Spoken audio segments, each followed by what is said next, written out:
Myself every time, yo. I was about to say, here we go again. So StreamYard always do that to me. I forgot I put the loop on there, but I hate that. I can't stand it, man. I can't stand it. But what's up, fellas? What's going on? What's up, man? What's good, boys? Got my boy Daniel. Got my boy Daniel in the building. I'm talking about. It's a good day when Daniel in the building. Oh, it's gonna be a great day. It's gonna be. You rocking the hat today, huh, Mr. Mr. Original Fantasy Football Board himself. Bro, the boards is what get me, bro. So we are on episode 29 of the Nothing But Raider podcast. Shout out to everybody that's in the chat from My Dogs Podcast, Summer Queen, Anthony Estrada, For Life R Raiders Story. Of course, you have Cheeto Linus and Chris from Protect the Show podcast in the building. Of course, Mr. Daniel Ray himself, that's going to be talking a little bit of fantasy up here on the show today. Shout out to everybody that's in the chat. Shout out to everybody here. If y'all have not subscribed to Cheeto Linus and Chris Protect the Show podcast YouTube channels, the links are in the description.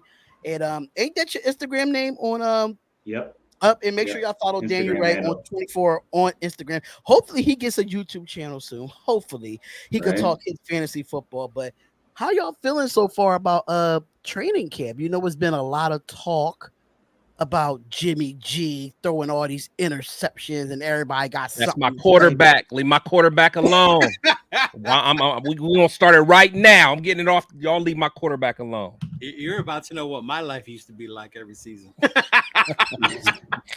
That's my quarterback every year, bro. I was there like, keep your quarterback name out my mouth.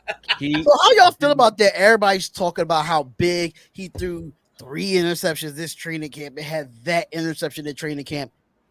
I want to hear y'all thoughts because I know I'm in the locker room, so I am going to say something. I'm cool. I mean, I'm not worried because the offense is going to get rolling. I'm not worried. I'm more hype about the defense. We never hear the defense, making plays like this, man. They's flying around. They're being physical. Josh McDaniels got them boys hitting, taking each other to the ground. Like, I love it, man. Jimmy, for one, Jimmy's pretty conservative for the most part. Like, he's not going to just be throwing picks like that in the games, man. So he's getting it out now, trying to knock the rust off. He's going to be all right. Daniel, Yeah, I don't think it's a big deal, bro. Oh, go ahead, Chill Lines. Go ahead, bro. Yeah, I don't think it's a big deal, bro. Either. I think it has a lot more to do with our defense, how they're going after the ball more, being more aware and where they should be. You know, none of this like, oh, let's not intercept nobody. Like, we're gonna go out there, we're gonna get the ball, be ball. That's your boy. That's your quarterback. They did that for. And you know, like, but I like it because it's different because it's training camp. So Jimmy's gonna play different in the game. You know what I mean? Like Chris says, he's a very different quarterback in that sense where maybe he don't take those chances or those risks. Maybe he's doing it in camp right now, but trying to get used to the receivers, see where they're going to be at. But the fact you never heard this before out of our defense on our secondary, though. I love it. Get it out your system now, man. Let it go. Let it go. Yeah. Let it go. Let it go. My bad. Every other social media account for like teams, because I've been like just seeing a bunch of highlights from teams from every camp, right? It seems to be when defense and offense are battling, it's iron sharpens iron, right? Exactly. Jaguars camp has been bumping Ridley, right? So it's like, why is it not iron sharpens iron with us? Why is it always got to be a negative, right? I love it. Like y'all said, it's a positive for the defense. I'm drinking the Kool-Aid now. I can't be more excited. I wore the 89 today. I am all in, boys. Let's go. All right, now. Is that the Trey Tucker though? Is that the Trey Tucker? It's for Tucker. It's the coupe. It's the there coupe. There it is. So if you need a Trey Tucker, holler at Cheeto Linus. Right. He got you. And I don't even gonna lie, bro. That Phillies jersey looked kind of fly on me earlier today during that Phillies game. Yeah, you was rocking it. Oh, you wore it? Yeah, I meant to tell you. He was rocking it. Because the Phillies is having a double header because we had like a real bad rainstorm yesterday. So they playing right now on my TV. They playing the second game, but I did the first game and I had the jersey on. Yeah, that joint good. Yeah, he was doing his thing. I was like, he was swagged out a little bit. You know what I'm saying? I felt really good. But, in my opinion, I can say this: it's training camp. I don't know if Cheeto Linus, he's under the Instagram of Nothing But Raiders podcast. Me and my boy JT Sports. Shout out to my boy JT Sports. He covers all NFL. He was like, "Oh, so what's up with Jimmy G throwing all these interceptions?" I said, "Bro, calm down. Training camp. You want to get those trials and errors out now before you get on the actual field. We're not going to see Jimmy G in preseason. Let's just keep that real. We probably won't see Jimmy G in preseason. So people need to take a chill pill, get a shot of Henny, and calm it down. It's only 11 days into training camp? Like, a week with pads. Yeah. Yeah, and of course there's gonna be a lot of content creators out there gonna be saying, oh, what's gonna happen with Jimmy G? Aiden O'Connell's gonna take the job. Oh, please, with that clickbait crap. Kills me with it. Yeah, man. And anyone that's tripping now, man, it's almost like they're just not in tune with football for real, like on that level, man. You know, so they're just going by, just surface level. But everybody knows this is where you try. You know what I mean? You try stuff, man. Like if you don't remember, like I remember vividly, especially living in Ohio, the Bengals training camp when Lamar Chase. When Chase was a rookie, he was dropping everything in training camp. They was talking about how they were like, man, this dude's gonna be a bust. He can't catch a cold. All this, and then once week one came on, he was lighting their ass up, man. I'm like, y'all gotta chill, man. The top 5 receiver in the league now. Yeah, y'all gotta chill. They said he couldn't see. He needed the white and brown ball, the white stripes in college. Yeah. The reports were ridiculous out of they were just going crazy. I'm like, unreal, come on, man. And that's my receiver in fantasy, bro. Jamar Chase, sir. That's my dude. Oh yeah, he gets busy. He gets busy. Yeah. All right, so I'm gonna go through the chat a little bit more. Ron Jeremy, what's going on? Menace, what's going on? The 805 Raider, what's going on? Queen V Raiderette for life, what's up? Raider Ben, what's up? Anthony Estrada, what's going on? Carla Jenkins, what's up? And exactly, Queen V Raiderette is training camp.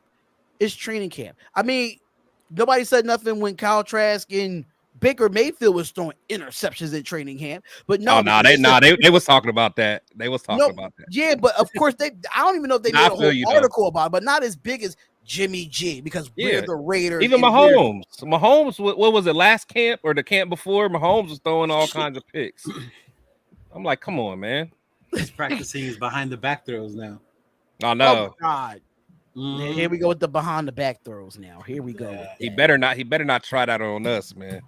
Man, I swear, if they try some funny shit this year, we better find that shit, kill it, pick it off, something. That ring around the rosy shit ain't gonna work. I hope so. I hope so because I'm at a point where that's still stuck in my head till today. Yeah, that was wild. And just to watch the Netflix show Quarterback and actually knew they practiced for that against us, I was so pissed watching it. Yeah, that was wild. So pissed. Yeah, that was a little salt in the wound on top for sure. Right? Yes. Mm-hmm. It added so much to it. But speaking of Jimmy G, because I'm not going to go in order of the topics, I'm gonna just go and wander around in the topics. But I'm gonna go straight into. Of course, we already talked about Jimmy G, and I don't know if I forgot to send you the topics, Daniel, because I just did a live stream like an hour ago. If Chris knows, I just literally did like a live stream on my second channel like less than an hour. Hardest worker in showbiz, man. I don't know how you do it. I don't know. I don't get no sleep, bro. I get no sleep at all. But it was a topic that I sit in the group chat that 2 reasonable expectations and 1 bold prediction for the Raiders quarterback Jimmy G. Now it's 2 reasonable expectations, but I want to know if it's reasonable to y'all. Now, she don't let us know where I probably found this this topic at. Just Blow Baby, by the way. But this is hopefully they get this shit right. Hopefully they do because we always got to call them out on their bullshit. The first expectation will be Jimmy Garoppolo will run Josh McDaniels' offense with more consistency than Derek Carr. Duh. Okay. I mean, how y'all feel about that? I mean, if y'all want me to read it out to y'all, I mean, do y'all feel like that is an expectation that will actually happen, that he will run it more than Derek Carr? I don't think it's an expectation. It's a fact. I think it'll automatically be. Wait a minute. So this is the first time we actually agreeing with Just Ball Baby for the first time since we did this show? Is that what it is? I don't know. Finish the article. I think it's going to be way less deep threats, obviously, in my opinion. But yes, more efficient offense all around. I think that is the expectation. All right, so it does say in the 2022 NFL season, it was supposed to be one of Derek Carr's career, as he has his best friend Devontae Adams lining up on the outside of outside of the receivers all season long. Blah blah blah. Adams widely considered his best wide receiver in the game, with Carr and the Raiders coming off a playoff season that year. Blah blah blah. Let's go straight into it.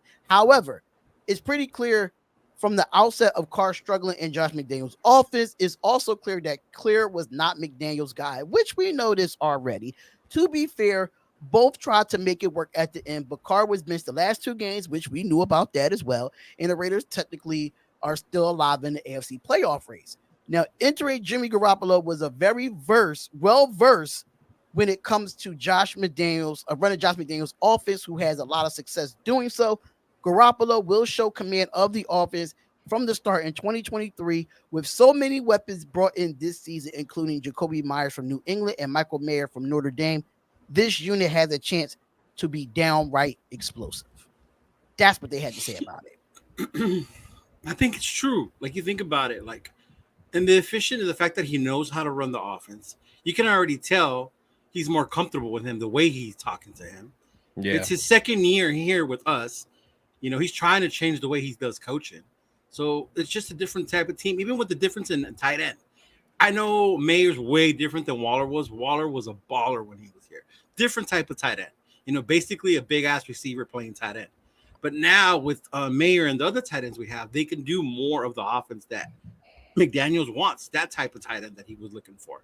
So I see Jimmy just being able to ball out. Like Daniel said, I don't expect a lot of deep balls this year, and I'm fine with it. Like, even all the things like, oh, my God, Jimmy's messing up on his deep balls. We didn't expect him to be a deep ball quarterback when we got him.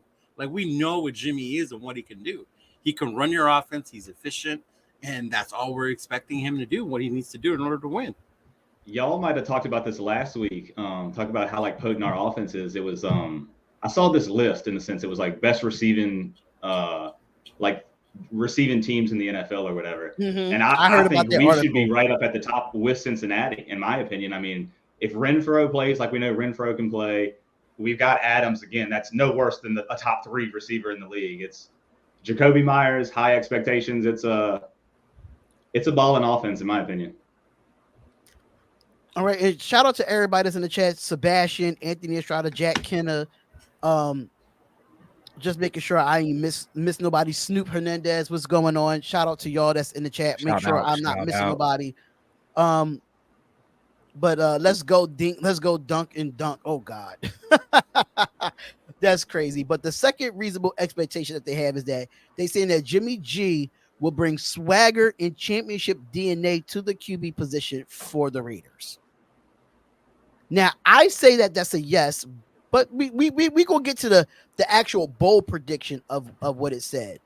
But it says this summer there already had different vibes around camp with Garoppolo as a starting quarterback, and he always brought a certain swagger to the position. He's also a guy who brought this team in deep playoff runs that has won some big games in his career. So it's something that he will be bringing to the position in 2023 and beyond. And they said the fans did not like the fact that the Raiders punched their ticket to the playoffs only twice during a 9-year run at the position and putting together a 63-79 overall record, while Garoppolo has not made as many starts as Carr his career, only a total of 57 against 142 for Carr. But there's no denying his winning percentage is impressive at 70%. So that is the second expectation that they have. But the bold prediction is this: Jimmy G would play 16 plus games and lead the Raiders to the playoffs. Quick thoughts. I do think Jimmy's gonna stay healthy. The playoffs is all about if we take care of JJ. I know I keep coming back to that. But we got to take care of our beasts with JJ. Happy JJ. I think I like that. I think for one, I think he's going to stay healthy because it's a different style offense. It's timing, it's quick hitters, it's quick reads. He's not going to be out there doing naked bootlegs all the time and taking hits and all that stuff that the 49ers do, because that's why all their quarterbacks get hurt. I mean, we think back at Brady, it was for the longest time, Brady always had the stat of getting the ball out the fastest, like under 2 seconds. Like that was what he was known for. And it's not just because Brady's just, super amazing, but it's like Brady was smart. He made quick decisions. He knew where he wanted to go, and he got the ball there. Jimmy's not Brady, but I think that he can run the system though. What's going on, everybody? All the new people that's coming into the chat, really do appreciate y'all. So, what it says in the article, and it's not really saying much, but we all know when healthy, and I'm gonna be completely honest, when healthy, Jimmy G is a all-pro level quarterback when he's healthy. So, to me, I like the only reason why I say this is because he was with a all-pro team. Yeah. So that makes him all-pro because he was an all-pro team with the weapons that he had was all-pro. I mean, CMC and Deebo Samuel and George Kittle was all-pro in themselves, and then you have a defense with Nick Bosa. So I mean, he had his success with the 49ers, and of course he had an effective running game, and that goes back to what Chris said. If we could have a JJ back soon, which we will get into the next topic, will be fine. I think he could be Pro Bowl worthy if he's 100% healthy and Josh McDaniels is comfortable with him, which I think he is. They played with each other before. It was a coach quarterback situation back in New England, but past is the past at the end of the day. It's a new day, it's a new era. And we just going for me, we just have to figure it out. I mean, any thoughts before we go? I don't know, bro. I don't know. You might be reaching a little bit. I want Jimmy to do great. I want Jimmy to do great, but I don't think Jimmy. I don't think Jimmy has the capacity to ever be all pro. Now, I mean, that's just being honest. Can we talking about all pro? That's what the top 3 quarterback. There's no not even top 10. Not even top 10, bro. Well, I mean, to be an all pro, you got to be like a top 3 or 4, right? Top 3 or 4, I think. Yeah, there's no timeline in any multiverse that he's ever that. So that's what I'm saying. Like, I don't even think he's top 10. So would you put Kirk Cousins all pro over Jimmy G then? If that's I would put Kirk Cousins over Jimmy G. No, I'm so glad you just said Kirk Cousins will never be all pro either, though. But he's not all pro either. Yeah, he'll never be. Like when you talking about all pro, you talking Burrow, Mahomes, Allen. No, all those 3. That's elite. That's a different level. Then you have all pro. It goes in tiers. Okay. Then we'll just say elite, we could go Jalen Hurts. We could go Patrick Mahomes. Why Jalen Hurts first? No, I'm just saying in general. I'm just saying in general. Well, I mean, let's be completely honest. I mean, Jalen Hurts just had just as good of a year than Patrick Mahomes. But that was only one. He's a Philly boy. He's a Philly boy. I know. That's why I said. No. Everybody knows number 1 is Mahomes. I respect the game in the way that Jalen Hurts came into the NFL. He had first. So he's doing his thing. So that's why I said, like, when it comes to elites, it's all about tiers. And I feel like Jimmy G could be in that all pro tier, but not in that elite tier. Okay, so if all the quarterbacks were tiered, like you're saying that if he would be like a tier 2? Yeah, all pros like tier 2 to me. So you're still saying he's top 10? You would put him in your top 10 quarterbacks? Well, when it comes to elite, you gotta have your top 10. Okay, right. Your top 10, and then I think Jimmy is between that 15-20-ish. Oh yeah, but that's not. Yeah, that's middle of the road. That's middle of the pack. Middle. Yeah, that's not all pro just though. Because you have all that stats. I mean, if you look at it in the tier wise, you could put him in that 15 top 15. Okay, but 15 is not all pro. That's that's pack. That's middle of the pack. You literally in the middle. I don't think 32 teams, 15 middle of the pack. I called Jimmy Gucci because he's just a designer game manager. The Kirk Cousins comparison was great. It's literally who I was going to compare it to, where Kirk Cousins is kind of known for losing them big games, right? Jimmy G is like known as a winner. You know what I'm saying? Mm-hmm. They're both game managers. Nothing's wrong with that. I don't know if it's getting us to the promised land, but again, yes, bold prediction. I was going to say win 10 games again, like you said. Yes, playing all 16 games and making the playoffs, definitely a bold prediction. But that would be awesome. Yes, that would be great. That's a success. Now let me ask you this: so I'd rather at least one more game. Give us 11 games, just to be on the safe side. Because the way the standards are now, since we have 17 game season, 10. I'm not doubting 10 games. I'm not saying that's a. We can do that. Win. Yeah, especially we can do that. AFC. But like for me. Jimmy G would have to have like a Rich Gannon type impact for him to be all pro. Right. And Rich Gannon like led the league in passing. Like he came out of nowhere with just completions. Balling. Yeah, Jimmy he's just not that dude, which is fine. We don't need him to be that dude though. Right. You know what I'm saying? I just sure about that? I mean, we don't need. I mean, I would love him to be that dude, but he's not that though. He's not that. He's not that though. I think that's the difference with Jimmy. So that takes me to my next question. If he's not that, then that means he's not the quarterback for the future, right? That means he's not. We know he's not. Yeah, he's not. We know he's not. Yeah. Okay. The only thing we keep saying is that he can earn that if he balls out. Then he can earn that shit. But right now, we know he's not the quarterback of the future. Our quarterback of the future. Our quarterback of the future has to be able to really go toe to toe with Mahomes. Exactly. Mm-hmm. Honestly, I mean, because we got to deal with Mahomes another 12 years. Hey, Arch Manning's coming out in 2 years out of Texas? Yeah, we gotta look at something like that. Like, come on with the Arch Manning. And then we got Mahomes, we got Herbert, right? We got to be successful in college football before we would talk about him coming to the draft. That's that pedigree, man. Right. No. Just because you're the brother of Peyton and Eli doesn't mean you're gonna be a great 2. I'm just saying. This is my whole thing with the stats. This is where I tell you stats are deceiving. You bring up the old quarterback, everybody talks about the yards, the numbers he put up. You bring up Jimmy's a winner. But when you look at why Jimmy's a winner is why you said it yourself. He had a great fucking team. Jimmy did enough where he didn't lose the games for these teams. That was his fucking job. Jimmy didn't have to go out there and win. And Yeah, Jimmy look has at the the number team he one was on, defense in the yeah. NFL. And that's what I'm saying. But He he has the never number one had to defense be. in the NFL too. But he never had to go out there and win. And the Raiders aren't expecting him to go out there and win. Run the fucking offense. That's why Chris said the most important part is getting JJ back. That's why getting JJ back. He has more weapons now. He's got Devontae. He's got JJ. The receivers that we have is he has more weapons. But other times he had a more complete team. He was brought here to run the offense and don't make those fucking stupid mistakes. Know where the ball's supposed to go and don't take those fucking risks. That's why he has a high winning percentage. When he had to win the game, he couldn't do it. Remember the Super Bowl? He had to make that throw and he couldn't make it.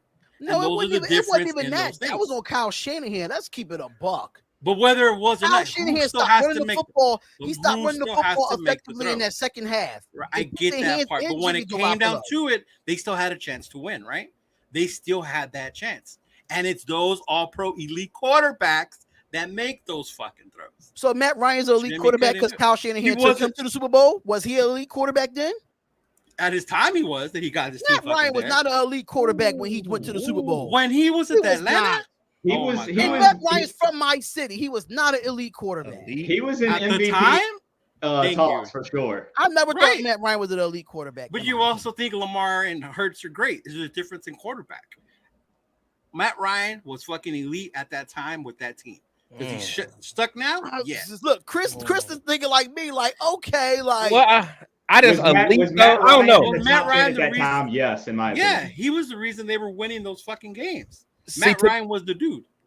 Yeah, see, to me, I don't know. I use elite sparingly, so yeah, right. But you know what I'm saying? Like when you say elite, when you think of the word elite, do you think of Matt Ryan? No. All pro? All pro, yes. Well, his all pro is anybody.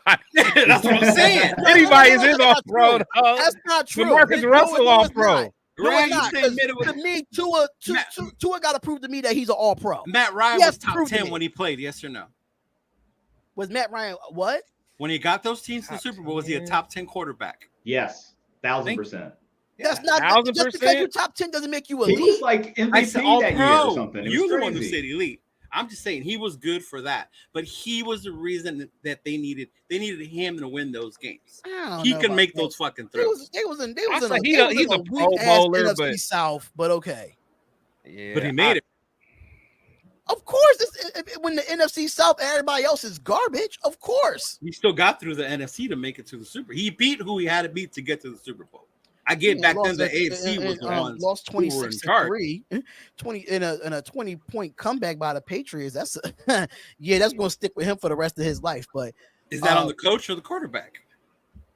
That's on everybody. That's a team loss. So what's the difference when the Niners lost the Super Bowl? That's a team. And I stated it. I stated it with Kyle Shanahan. Like Kyle Shanahan should have kept running the football effectively in that second half in the Super Bowl against the Chiefs because the Chiefs had no answer, and they started throwing the football. And look what happened. Kyle Shanahan was a part of that Super Bowl with the Atlanta Falcons too. So did he learn his lesson? No, he didn't learn his lesson there either. I forgot he was part of that. Yeah, remember he was there. He was the offensive coordinator there. Forgot about 27-3. He was the offensive coordinator there, and then he went back to the Super Bowl as a head coach and did the same shit. Yeah. So, I mean, I forgot about that. But I mean, the whole thing we were saying was about Jimmy being all pro. I think he can be. I really think he can be. Right? I don't think so. I'm sorry, man. I think it's possible. I think he needs to be for us to make the playoffs. I don't. Yeah, because you're running in more with JJ. Yeah. JJ. Yeah. You're lying more. Yeah, if he has JJ, will he still be an all-pro quarterback if he had JJ? I don't think he needs to be at that point. Do he needs to be an all-pro quarterback? Yeah, without JJ, yeah. Without JJ, he needs to be, Yeah. For me, as much hype Jimmy G has been getting before those interceptions, it made it look like the Raider Nation was making him an all-pro quarterback. The hype that he was getting in the first 5 days of the training camp. I'm just saying. I think they wanted him to going be. off what I said. You think what? I think everyone like either wants him to be or they want him to fail. It just depends on one how or you the feel other about because See, you support the regime and you want him to fail, right? I want him to prove the haters wrong that he could be 100% healthy and he could at least throw for 4,000 and have a better touchdown interception ratio. Well, he definitely has that better. Yeah, he'll always have that. That's just who he is. Yeah, but you know these Raiders fans out here, they'll say like, "Oh, we want Jimmy G to at least throw for 3,000 and just a little bit of touchdown, and let just run Josh Jacobs 35 times a game." I heard that shit on Twitter, and I absolutely deleted Twitter. I deleted. Yeah, Twitter. You can't do that shit no more. I deleted Twitter. I'm not running Josh Jacobs 35 carries. I'm not doing that. That's not a balanced offense if you have Jacobs running the ball 35 times. Nah, I feel you. Not. Mm-hmm. I agree. And we got Spicy Girl Raider. Hey! Right. fellas. Oh, did y'all peep Spicy in the comments shooting her shot at Ron Jeremy? Right, you saw that? Oh. We always that. We always watching, sis. I peeped that. But we were just having a little conversation about Jimmy Garoppolo. I don't know if you heard. Do you think Jimmy Garoppolo could be an all-pro quarterback for us? Could he be? Could he be? Could he be? I mean, the competition's stiff. I don't know. Especially in the AFC. I think that's a stretch.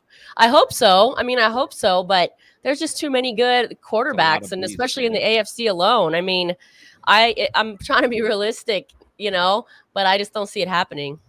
The AFC is tough when it comes to it's a very tough conference this year. The AFC stacked. It is stacked. So I want to get to Leo's Leo's topic that he sent to me about this I think it was from NBC Sports, if you sent it to me, right, Leo? Yeah, Mike Florio, NBC Sports. The Chiefs Broncos are among potential suitors if Raiders rescind Josh Jacobs' tag.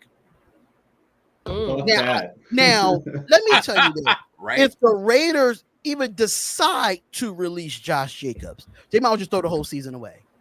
Throw the whole season away. Throwing him away to those teams. Don't get me started. You already know where I stand. Because half of y'all fans out there think JJ is a dime a dozen running back. Y'all drive me crazy with that talk. Wait, who said he's a dime a dozen? Most of y'all. I don't even know who. Some people out there think that for some reason. So many people, man. Then they want this running back. In fact, Port's running one back of by them. committee. Port is down there, and he's about to start talking about Sincere McCormick here in a little bit. He's going to start doing stats. They think anybody can put up Hall of Fame numbers. It's he wild. said Jimmy Garoppolo is better than Russell Wilson and Justin Herbert. Come on, bro.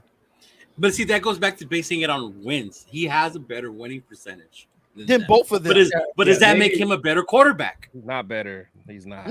I mean, he might be better than Russell Wilson. It depends on how Russell Wilson played this year, because Russell Wilson was terrible last year. Russell Wilson, yeah, but Seattle Russell Wilson, no, not Seattle Russell Wilson, no. Yeah. But rescinding his contract. What are y'all thoughts on that? That I don't know if y'all read the article or seen the article, but how y'all feel about that? Do the Raiders really think they're going to rescind his contract? So if they did, I think it would be at the point of if Josh kept holding out and Zeus and all of them just start balling.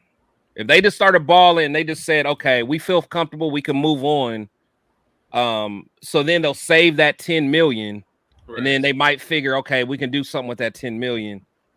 I mean, I don't see it happening, but honestly, if Zeus and them start playing at an all-pro level or something, and if it really is the system and not the player, then they may do that. But I think that for one, they would have to really figure that Josh is not going to sign. So they would have to get some kind of intel to know Josh is done. He's not going to sign. He's going to sit out the whole time.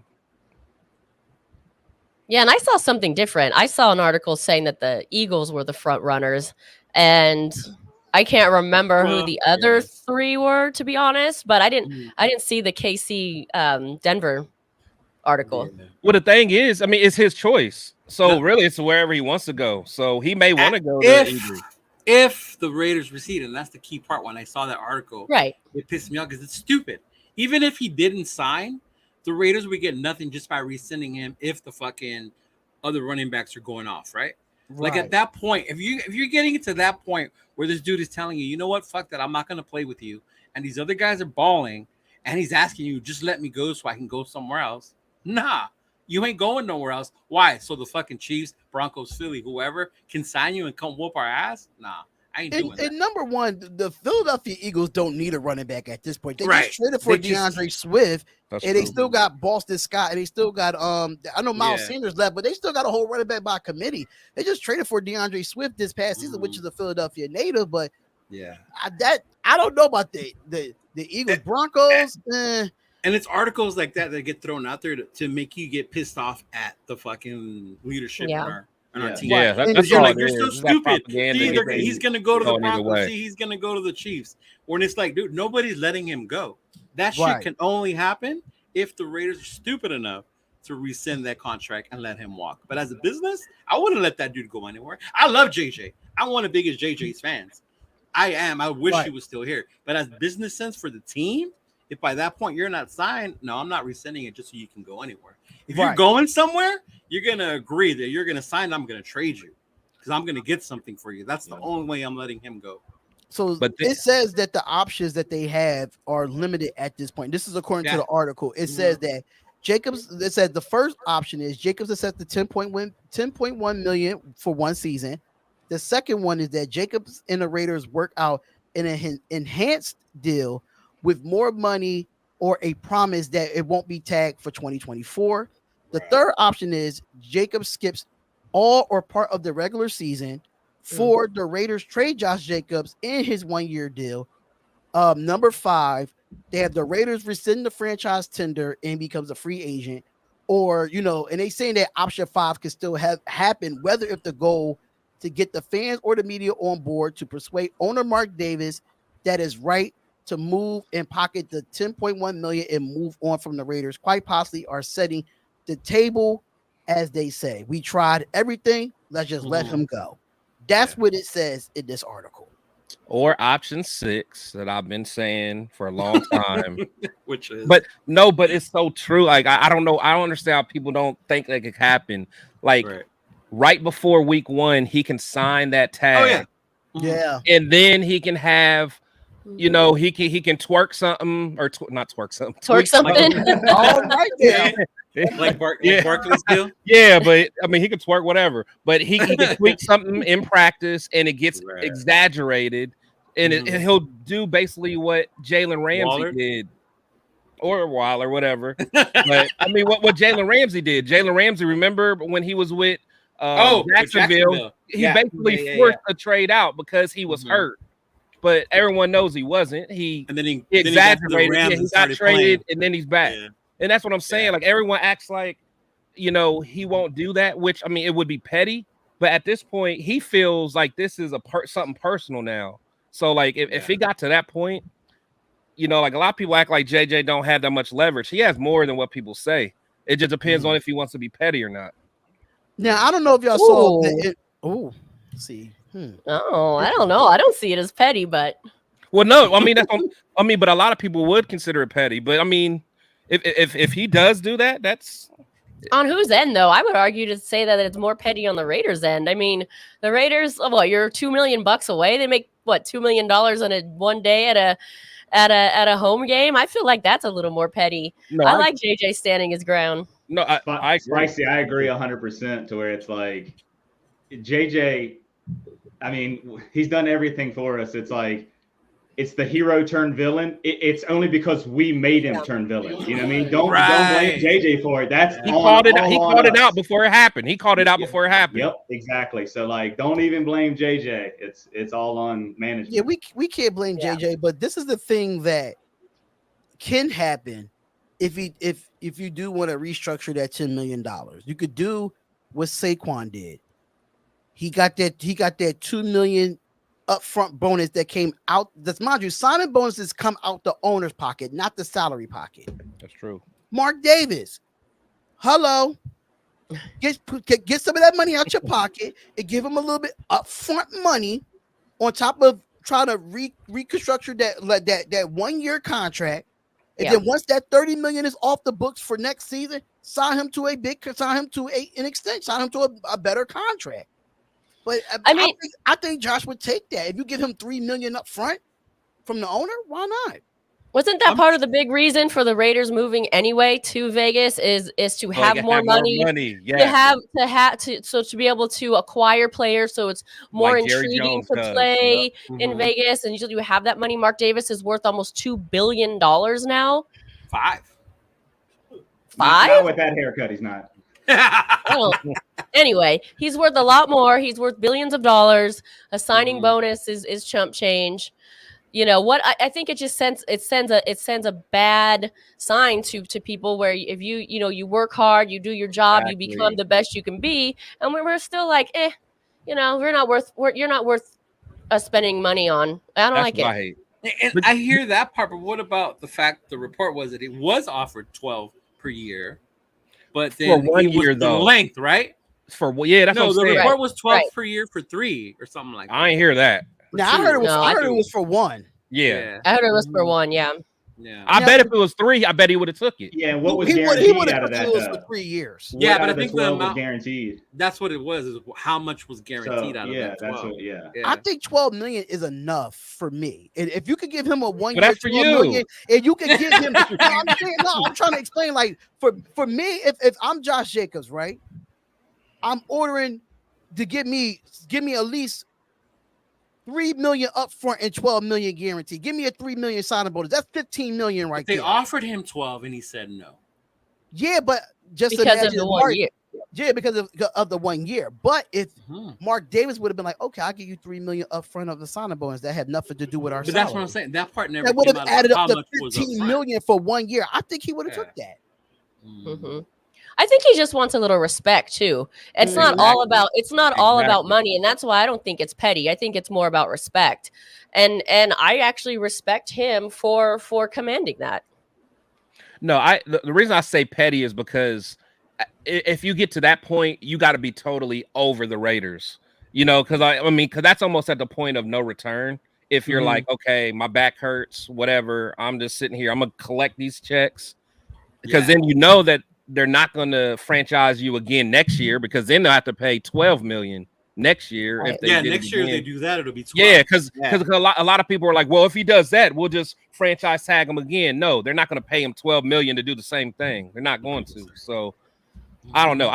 I respect. Again, I'm always Raiders first, but you have to take care of your people, man. You preach about being homegrown, taking care of people you draft. Yeah. That's a prime example, man. No, I get that. Yeah, it's tough, bro, because you want to love Jacobs, you want him to play out there, you get it. But then as a Raider fan, you're like, hey, bro, get on the fucking field. Like, what the fuck? 12 million is a lot. You should have signed it without fully understanding like everything else that comes with it as a player with that respect. Like, I'm old school. You called me old school the other day when I told you I used to hang out with my old school friends. We valued the running back position back in those days. Oh, yeah. That was the main fucking position, Yeah. It was the running back, the quarterbacks. Now it's like with this whole they feel running like back the NFL feel like the owners feel like they don't need that type of running back like Josh Jacobs. Okay, we got these quarterbacks getting paid all this money now. We don't need those type. We could go get a running back. We could replace a running back with a 7th rounder or a 6th rounder, and we be good. That's what the NFL has came down to.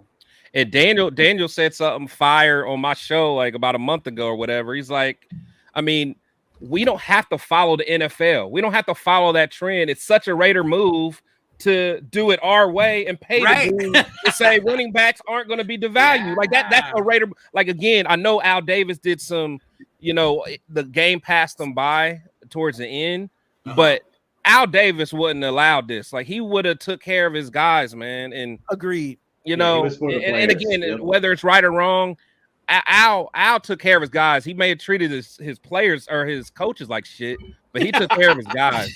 That's a fact. He sure did. Oh man.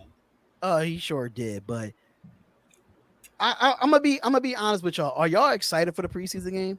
Hell yeah. I am, yeah. Of course, it's the 49ers. Of course, is always gonna be all right no matter where we at. Not for me, because I'm not from the Bay Area. I know you expecting that.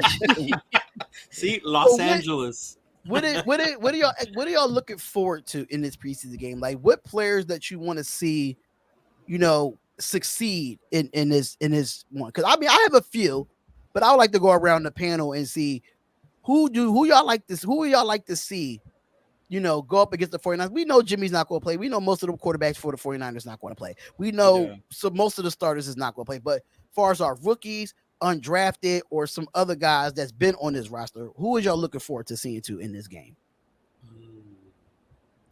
I'll start. I definitely want to see. I want to watch O'Connell. I want to see what he does. I'd like to see him play well. I'd like to see Zeus play well. I'm not sure how much he'll play. But I really want to see that defense. I would like to see some of those young guys, the second year, third year players, kind of step up and play. So, yeah. So anybody defensively that you feel like is going to stand out outside of just the whole defense in general? So I really want to see, because again, I don't know how much they're going to play, but I want to see Morik. I want to see him get some good reps. I want to see. I definitely want to see. Is one person you not naming? I'm waiting for you to name. No, I'm not going to name him. I'm not going to name him. I do want to see Jacorian Bennett. I'd like to see him play well. To win it, exactly. Yeah. I want to see our young 7th round pick, Nesta Jade Severa. I don't know what it is about that dude. I say him in every show. I like that dude. I want him to ball. I'm gonna watch. So you don't want to see no Brandon? Stop Parker? it. Your uncle, man. Your uncle Brandon Parker. Hey, leave me alone now. Leave me alone. I really thought you was gonna say Trey Tucker, because that's one of the guys that I want to see. I do want to see Trey. I want to see Trey. We traded for him. He was our 3rd round pick, and I really want to see what he could do as far as the wide receiver go. And as far as if he's going to return kicks, because I do want to get away from returning kicks. I don't think we'll see Renfro returning the kicks. He better not. Those days are done. Yeah. So a lot of the rookies is what I'm mainly interested in. Like you already said, O'Connell, definitely Trey, Bennett for sure was going to be my number one answer. Yeah. Obviously Michael Mayer. Hope to see him out there a little bit. Trying to think of who else. Leo's boy. That's my boy. I mean, is anybody going to be returning kicks these days with these new bogus rules? That's only punt, if anything. Yeah. Right? Slow the game down more, make it a little bit more boring, and cut to commercials more often for more advertising revenue. Of course, man. It's all about that money. I think now you're right. When we start returning kicks, it's mainly only punts. Kickoffs. It's like, man, you don't even see those Trey Tucker, he was very well at punt returns at Cincinnati. So I'm saying, as far as punt returns, I could definitely see him out there for that. DeAndre Carter is out there, but I think they're gonna give Trey Tucker a shot as well in the return game. I think that's who's competing with each other. I mean, Tucker, him and DeAndre Carter, team, but Carter is going to be fighting for that spot. But like I said, special teams. But I'm looking for the rookies, bro, the young dudes like Adam Plant. Amari Burry, see them get some burn out there, because we know the first, second, third rounders, they're going to be out there. They're going to be on the team. But a lot of these, like, later rounds, no-namers, young guys, we call the preseason heroes. We talked about the preseason heroes. To see who our preseason heroes going to be and come out, the dude we're going to want to see. I can't wait to see O'Connell. I can't wait to see me too. I want to see him. I want to see him too as well. Because this reminds me, remember when our old quarterback got his start, we had Flynn as our quarterback? Right? Schwab. Huh? Or Schwab. There you go, Schwab. Yeah. And he was doing horrible in training camp. He was doing horrible in preseason. And then the homeboy had that game in preseason and then became our starter. So I wouldn't be surprised. Like, holy shit. But that, and then, of course, seeing Michael Mayer, just so you guys can see. One person I don't want to see is Brian Hoyer. I don't want to see him. I think he will be like, I think he's on here like a coach, a player coach. Yeah, he won't. To be honest, I bet he won't play. Yeah, I guarantee he'll probably be half O'Connell, half Garbers. Honestly, would you want to see Jimmy at all though? Yeah, totally. I was just gonna say that I'm totally on a totally different wavelength than everybody. Here's the thing.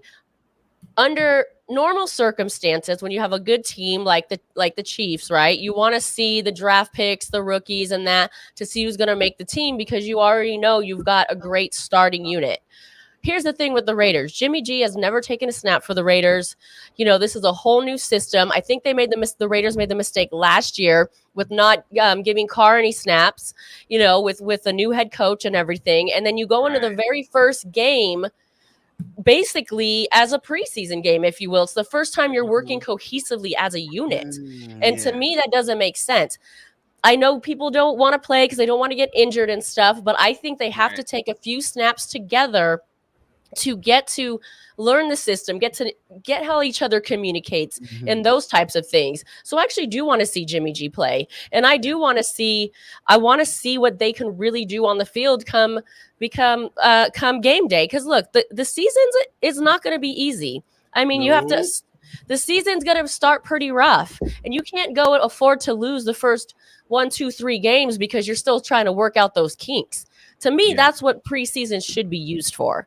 So that's what I think they should do. They're probably not going to do that, but that's how I would use my time. I'm with Spicy. Yes. I think Spicy made a even great if it's point. one drive. That's a good point. One drive, even if it's one drive at the beginning. But the thing is this, though, if you're going to have have Jimmy G in there, that means you got to bring that whole starting offensive line out there. Oh yeah. You got to have all number ones drive. out there, because there's no way you would have Jimmy G out there and you have him with number twos. That doesn't make any sense at all. No, the whole thing, at least for 1 or 2 snaps. Something. I want to see them in pads at least. Like, they're I don't want it to be game 1 and then it's the first time they're all in the field together. To me, that's not a winning recipe. I think for me, I think the biggest takeaway needs to be what they do in these joint practices, because because like the fact that we got 2 different teams for joint practices is big, because you can really get those live snaps, but it's more controlled, so it's kind of safer for Jimmy. And again, I'm with Spicy. I'm okay with at some point getting like a series or 2, but to me, I'd rather focus on those joint practices, to be honest, because it would kill us if something happened. And I know we can't think about injuries all the time, but if Jimmy gets hurt, get hurt during the game that matters. But I mean, injuries can happen whenever, even that's true too. The question is how physical the joint practice is. Look at Joe Burrow, right? Look how he got injured. He didn't even get touched when he got hurt. No, he was running. He was doing a little run and then rolling out, looking for and that's scary because those calves can become Achilles really quick, bro. And it goes back to what I was saying. If you look at the first couple of weeks of the NFL season from all around the league in itself, a lot of players get hurt in the first couple of weeks because they sit out those preseason games. Yeah. So their body is not loose. They're not. I mean, of course, you want to stretch, you're going to do all that stuff, but you sitting on the sideline for 3 games for almost 3 weeks, almost to a month into the season start. Yeah. I mean, you're going to be tight, and just because you stretched out doesn't mean they won't tighten up again. As a former football player, and I think anybody that's played football in general should know that sitting on the sideline is not a good idea. It's just not. But when you talk about playing, go ahead, Chris. No, but when you talking about playing, we talking about like a series. Like a series, not a quarter. No, but that's what I'm saying. Right, it's like so we're talking about 7 plays, so it's not like sitting out those 7 plays. Like I don't know. I get what you're saying, but it's not like they're playing like a full half where they're getting really a lot of game time experience. But we talking about 7 plays. That's not going to be a make. They used to do that back in the day. That's why I used to watch season games. Yeah, especially that third game. They play like half. Like they play like half. They would play a half at least. Yeah. So you would see who the starter was going to be. Yeah. And what they were going to but now since it's only 3 games, that kind of sucks because there's no 4th game after that anymore. Yeah, so I agree. That's the sucky part about it. So if now you did do like 8 reps, right? Like Spicy was saying, if you just did, something like 4 to 8 reps every preseason game, though, because we're going to get 2 or 3 of them now. So it's like at least we would be at 10 or more reps just to have something overall, just coming in cold turkey. Yeah. And if it went well, you go into it confident. And speaking of cold turkey, when's the last time Jimmy G has seen live action? It's been a long time. So Miami game, November, and we want him to see the first live action in the very first game of the season. I don't. He went down back in November, right, against Miami. Yeah, it was in November. Yeah, it was November. So that's almost a year since he played Almost any a type year, of bro. physical live football. And I Exactly. definitely, like I said, week one, I definitely think we're play. winning. But we can't come into Denver just with no reps, ice cold. They're gonna be fired up with the new coach. You know what I mean? Oh, you know they are fired up. It's gonna be a tough game. Oh, yeah. It's gonna be a tough game. Yeah, it will be. Because you know they're tired of and hearing they us beat say they can't beat us since their 2019. offensive line this offseason too. So like they're trying to do anything in their power to get Russell Wilson back on point to the Russell Wilson that we all know. And that defense is already no joke. That defense was good anyway. And they got Stiddy. They got Stiddy telling all our plays, man. I told you, man. Sean Payton knew what he was doing, man. Who always makes fun of us for saying Stiddy?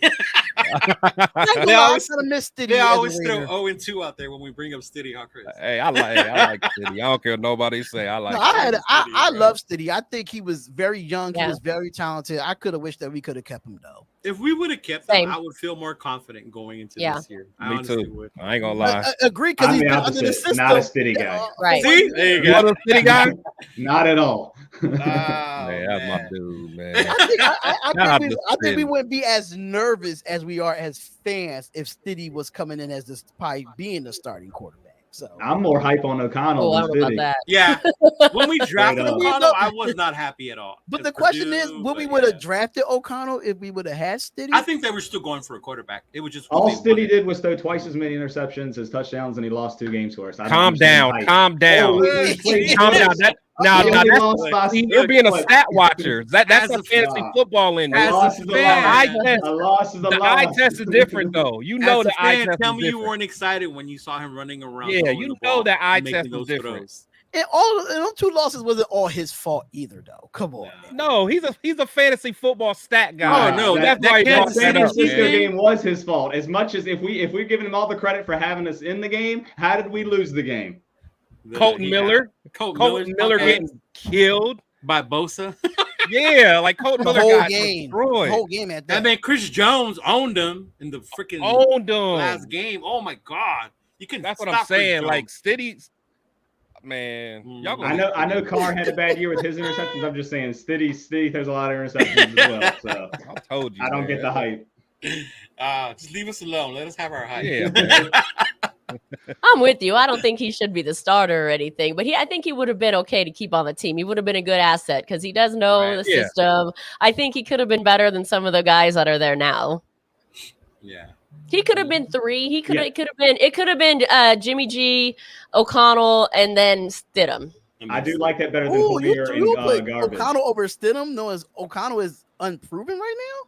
Well, because you drafted him for a reason. You want him. Yeah, you got to give him a chance, right? You still have to compete for that number 2 spot, though. I mean, okay, sure. I agree with that. Compete for the spot, see who gets beaten out. But as of right now, I would say you have to go with the new, young, fresh guy that you drafted as number 2. And I think that's the difference. Yeah, you got to compete. Tell him. So, I mean, okay. I want to get this out the way. What is 3 reasons from everybody? 3 reasons. What would be 3 things that would have the Las Vegas Raiders make the playoffs this season? What 3 things that have to happen for the Raiders to even sniff the playoffs this season? Can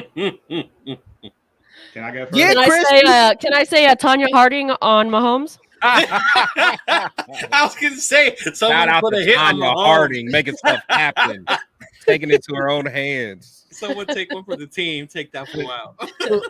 I'm not promoting violence. That was a joke. Okay, all right.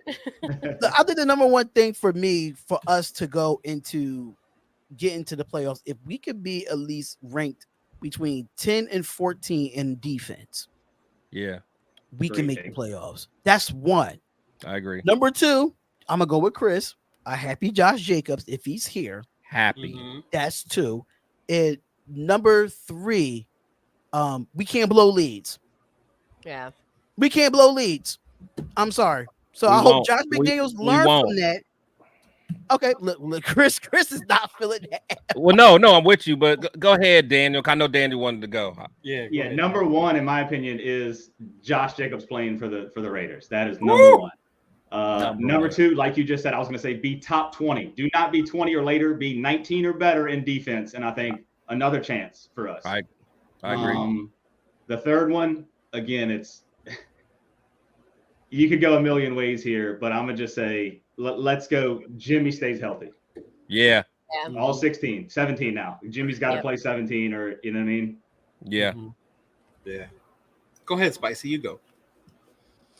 Whew, all right, let me try to find some positives in here because this is Now I'm about tough. to say Spicy's like just throw the whole team away. You just gotta get Tyre McDaniels. three things that gotta go well. Let it all Mark out. Davis. Mark Let it all Davis out. sell the team. Move a it back good to start. Oakland. I'll be realistic. Move back and I'll to Oakland. pretty much. I'll be realistic. I'll try to stay positive. I think if we're really looking at what the Raiders can do internally and not look at what other teams we hope won't do and or all of the stuff Chris just said, which I would be okay with. No, I'm kidding. I will say keep JJ, make sure Jimmy G's healthy. And what Mad Max is trying to do is to prove that they are not a weak defense and become a top defense. Yeah. It's up to you. Cheetah Line, it's up there. It's up to you. Look, number one for me is going to be putting pressure on the quarterback. If we can get 40 sacks probably total from the whole defense for the year, because of who we play in the AFC, putting pressure is so important. That'll be one of the main things. Number two would be Jimmy staying healthy and running that offense the way it's supposed to be, right? Has to be. And then most importantly for me, number three, I think Charles took it away from me, is like know your fucking assignment. Disciplined football.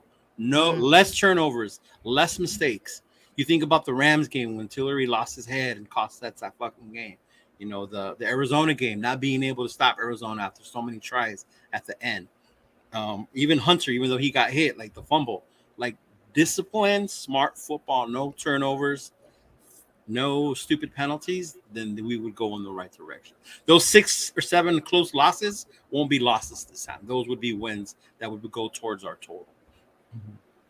Yeah, knowing your assignment is one of the most important things for me, especially from the offensive line, because if you look at last season, when we got into the red zone, or we had momentum, false start. Who was that? Who Dropped was the us most back. penalized? Was that Illuminor? Illuminor. That's my boy. Illuminor was the most penalized. And I really hope that he improves on that because you learn this as a kid playing football. If the ball don't move, you don't move. Yeah. I don't care how many times he said hike. I don't care if he say blue 85 or whatever. If that ball don't move, you don't move. That's just the most simplest thing as an offense. That sounds easy. Yeah. Except when Bosa's over there licking his chops about to kill the quarterback. Yeah. Well, The thing is, they want that jump. They want that. They like, man, I gotta get back there. Jump for the ball. No, you're right though. I get it, but sometimes you just gotta hold your ground. That you are a professional football player at the end of the day. No, that's fact. You get paid. You get paid to play that position for a reason. You do, but you're still a human being who has to line up against this monster and know he's coming right at you. And he you're gonna be lined up against the monster for the next 17 weeks, no matter who it is. You're gonna line up People against get penalties. Hey, those tackles get penalties dealing with Max too. Yeah. You know, trying to guard him. They like, oh shit. Well, I'm about to try to block a maniac, man. Yeah, and that would be number 4 for the officials to actually call holding on Max asshole. Oh my god, Oh yeah, he be getting mugged, raped, all kinds. Man, poor Max. I legit think Max can lead the league in sacks this year. He has I hope so. the most for QB pressures. He's so close every time. So close. And the thing is, especially if we can get some interior pressure, so get that quarterback off of the mark, so he's not like make him go to the left or right. Man, Max will definitely get. That's how Max was getting to Mahomes in that Chiefs game. They were actually getting right there, the middle, and when Mahomes rolled out, right into Max's hands. Yeah, make him get out the pocket. And speaking of Max Crosby, I don't know if y'all watched the NFL Top 100. I sure did. But Max Crosby was what 17 on this list. How do y'all feel about him being 17 on this list? Do you think he should be higher than 17? I think I'm just proud of I'm proud with the jump from 59 to 17. Yeah, I'm good with That's a hell of a jump in one season. So I know he wants to be number 1. We all want him to be number 1, but that's a huge jump. So he can get there. Goes back to what Daniel was saying is the sacks. We know he's good. We know he gets the pressure, but he didn't have the sack number to be higher on the list. You know what I mean? If he would lead the league in sacks, he would have been even higher. Because look who was higher than him. Yeah. You know, I don't even think Nick Bosa's in that top 10 though. Like even Nick Bosa, did he lead the league in sacks? If I'm not mistaken, was it Nick Bosa? I know. Who was for the Eagles? Hassan Reddick. Yeah, Reddick had a killer year. Yeah, Bosa. I think they were the only two guys that made the All-Pro. There was the only two guys ranked, I guess, whatever, over Crosby. No, the dude from the Cowboys, Michael Parsons. Oh yeah, Parsons. That's right. Yeah, Parsons. Here's the thing about Mad Max, though, right? He does what he does well. And I'm sure other guys do too. But what I feel like he does really well is never going to be seen in the stat sheet. Is he disrupts on every play in some way? Yeah, it's that impact. It's that impact that he brings. Yeah. Yep. Even on the runs. Right. The story I heard a story out of camp or whatever. I guess. So Max went off sides, right? So he's got to do his lap just like everybody else. So what does he do after he runs his lap? He tells coach, no, coach, I'm going back in to get my last 2 reps, even though it wasn't with the first team starters. He just went in. You know what I'm saying? That's just Max Crosby right there. Yeah, love it. But on the list thing, I honestly hate those lists. I feel like they're super biased and just like they always leave a lot of people off that deserve to be on. And stuff. On my other channel on the Darian Hopkins Sports Show, when I tell you, I used to like this list until the last couple of years. It's gotten so much worse. It gets worse every year. It Where's gets how worse though? every year. I like this one more than writers because it's players who rate these guys. Yeah, but these players are. When you don't have a DK Metcalf in the top 100, something ain't right. Yeah, I feel like they're not asking every player. DK Metcalf numbers ever since he came into the league. Let me guess, is he all pro? No, he's not all pro, but he's better than some of these receivers that's on his list, like Amon St. Brown from the Detroit Lions. Not last year though.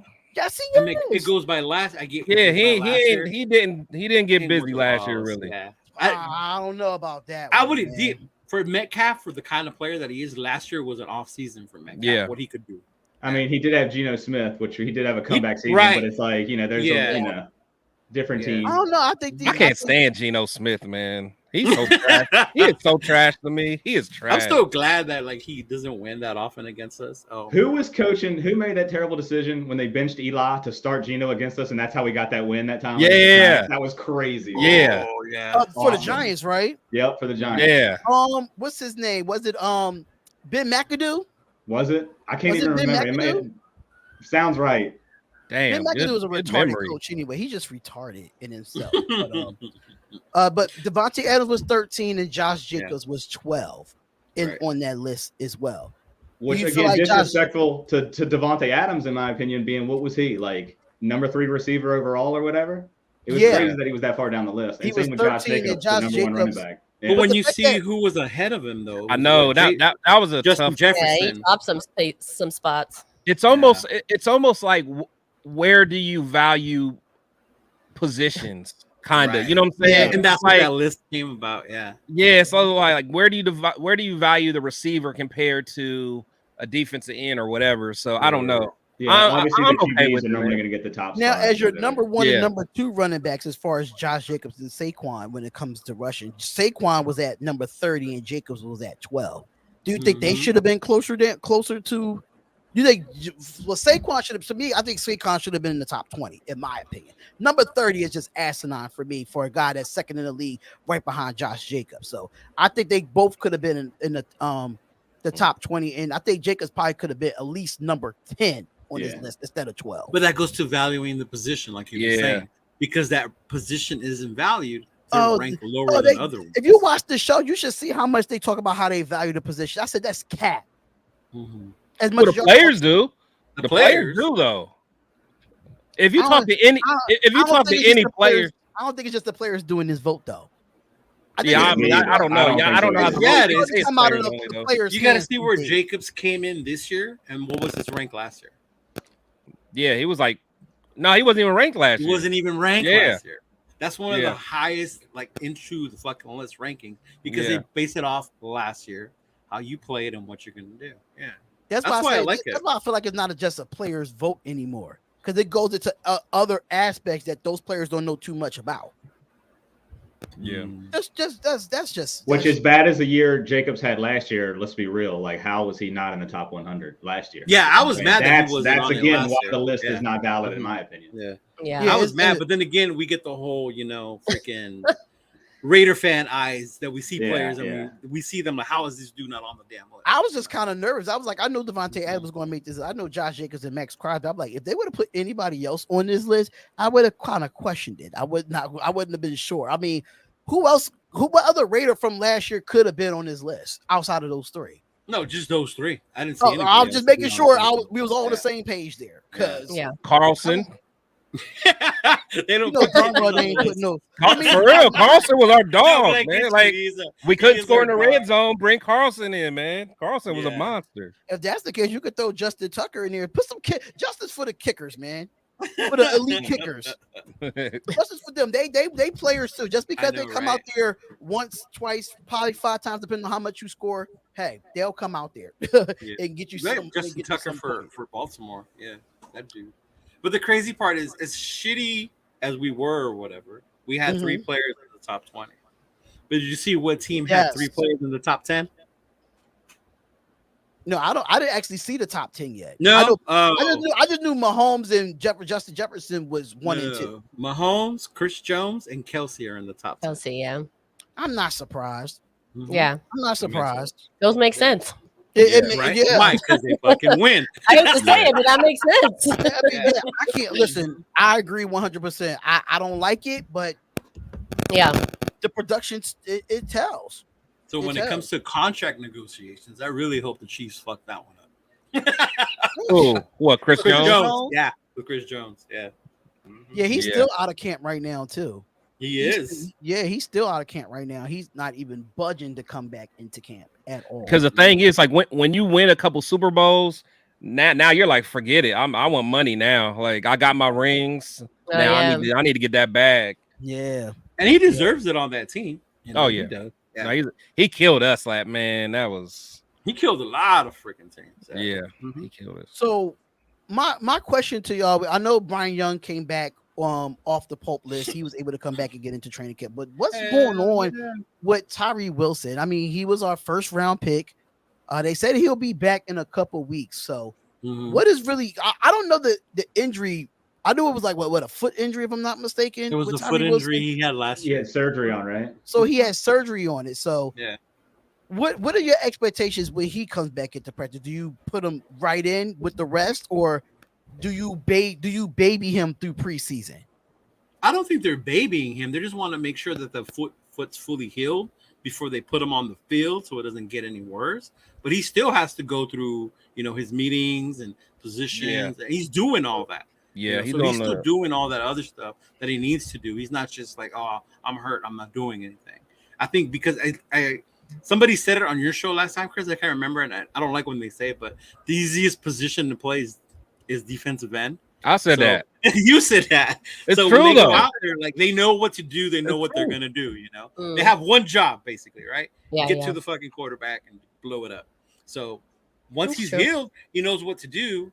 Right now, he's just studying all the other stuff that he needs to learn as far as defenses, the X's and O's. But I'm not worried about it. Knowing what to do, though, and knowing what to do at this level, I think are two different things, right? Because you hear people say over and over and over again, these players going from college to the NFL is such a huge difference. The pace, the strength, and all that kind of stuff. So he's definitely going to need to be out there. Knowing what to do is one thing, but I think having the NFL experience versus the college experience is totally different. That part is very, very true, especially when you get into the conferences that they come from. Right. I know Jamar Chase said the other day about Burrow. He was like, he wants him in a sense to just wait until he's fully healthy to come back. Yeah, so I'm in the same boat of like when he's healthy, bring him back and fire him up, and it's all go mode. You know what I mean? That's how I kind of view it. Yeah, exactly. Plus, you have we have Chandler Jones, and we hope Chandler Jones steps up, and then you've got this rookie who we hope is going to be really good and be on the team for years to come. So I don't think there's any rush to get him in there. Make sure he heals, make sure he's prepared. And then once he's healed and prepared, I say let him and Chandler Jones fight it out. Well, you were at the camp. Did you see Chandler Jones? Yeah. How did he look to you? I mean, Yeah. Lost a lot of weight. I mean, he looked fine. He looked fine. I think, I kind of compare him to Mad Max. I kind of compare a lot of the players to Mad Max, even in different positions. Yeah. And they just don't attack the same. You see someone like Max out in front of everybody. You see him jumping higher. You see him more aggressive, and that's why he got the lap and things of that nature.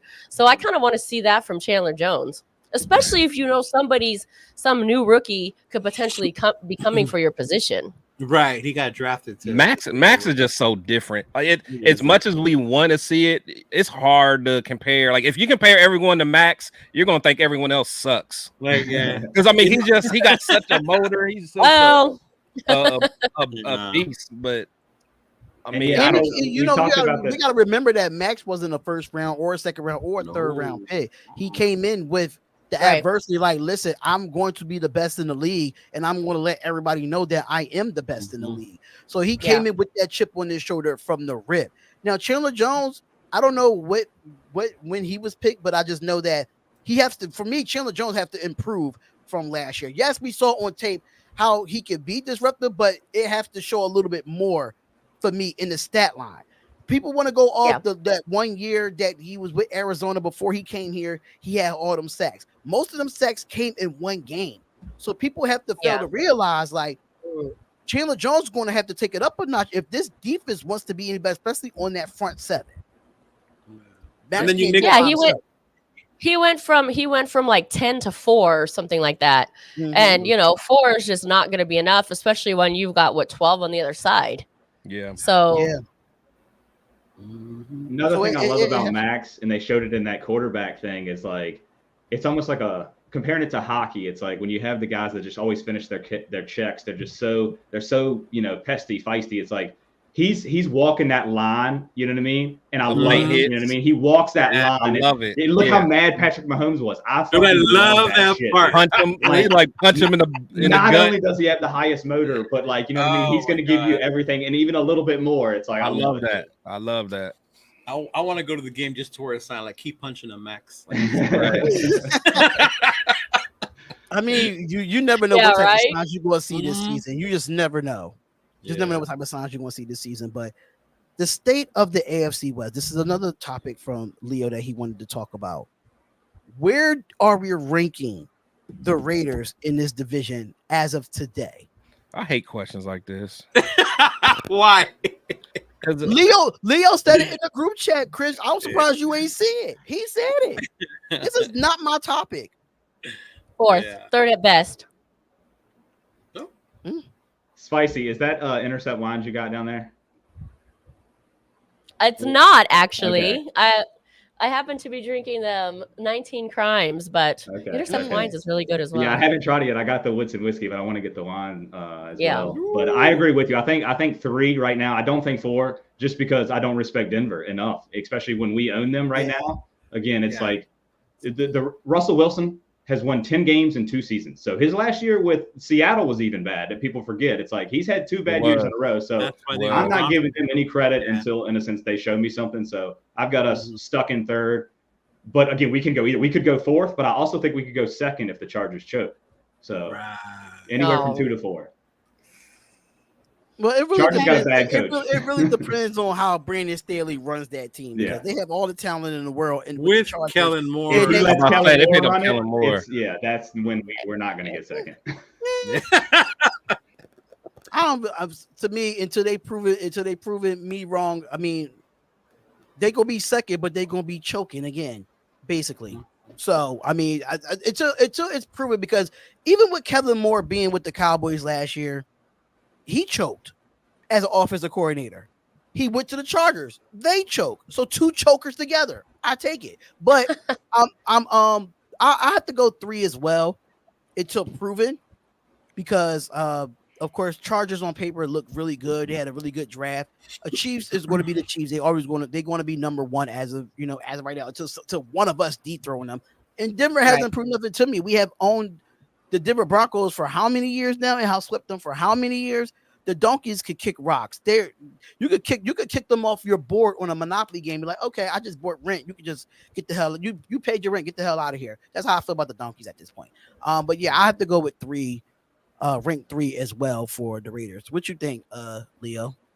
Well, the reason I want to bring it up because it gets on my nerves when you watch all this shit. Like everybody has us out already for that very reason. Because the Chiefs are the Chiefs are number 1. I'll give them that shit, right? Yeah. But they're already crowning. They're already crowning San Diego. I'm gonna always call them San Diego. I don't care. I can't call them LA. It's hard for me. Then we should always just call them Oakland while we're at it. Yes. That argument. If we're going by that logic. So number 2, they have the Chargers, 3 Broncos, and then us, right? The way I see it, there's only one that's established is Kansas City. The Chargers have to prove that they can still not choke like they normally do. We still give them a run for the money every fucking year, whether we suck or not, right? We've owned Denver. So the thing is, if we can stay committed, disciplined, and with fucking McDaniels improving this team, I don't see why we can't be 2 or 3. This thing about us being the bottom of the West because of our players and shitty this, and we don't have Jacobs, like, I think our division is open as far as for that 2nd, 3rd position. And we can fucking get that spot. I really think we can get 2 or 3. 4, no way. I don't see us being 4. I've made bets with people already who said we're going to end up in 4. Yeah, I don't see us being 4 either. Not having the donkeys over us. Absolutely not. Mm-hmm. No. Yeah. Chris, how you ranking it, Chris? Because I know you hate this topic in itself. No, it's just one of those things. There's always so many variables, man. So you know how I feel. You know how I feel. If JJ's playing, I think we can get 2. I really do. I do. I think we can beat the Chargers. It's going to be tough, but I have a lot of confidence in what our offense can be because, for one, people forget JJ ran that way last year in the first year of that scheme, and this year we have a lot of continuity in that offensive line. They're going to get better. JJ's going to run it better. Like I think he's gonna be better. We're gonna be better in the red zone. We're gonna be better in 3rd downs, and our defense is gonna be better. I think just those improvements, just that, is gonna put us right there in the mix. Yeah, in the mix, man. In the mix. Yeah, you all got me drinking the Kool-Aid. Let me ask you this, Chris. What do you think the number 2, the Raiders come in 2nd? What's the record? For if the Raiders come in 2nd, yeah. I think we could be 2nd with 10 or 11 wins. Okay. Yeah. I think we can. You sure about that?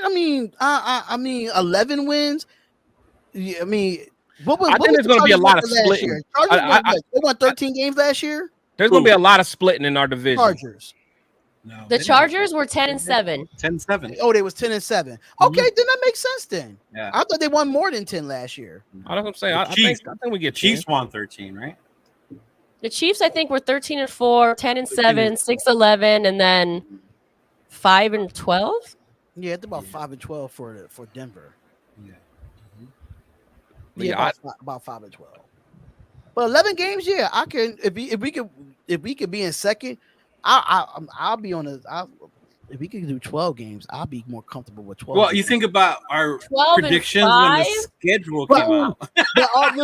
Listen, I already put it out there. Me and Leo put it out there. We did our unrealistic bold predictions schedule. We did our unrealistic and we did our realistic. Can I tell you this real quick? Side note here. So I did my schedule prediction show when the schedule came out. Yeah. And I had them going 12-5. See? Hold on.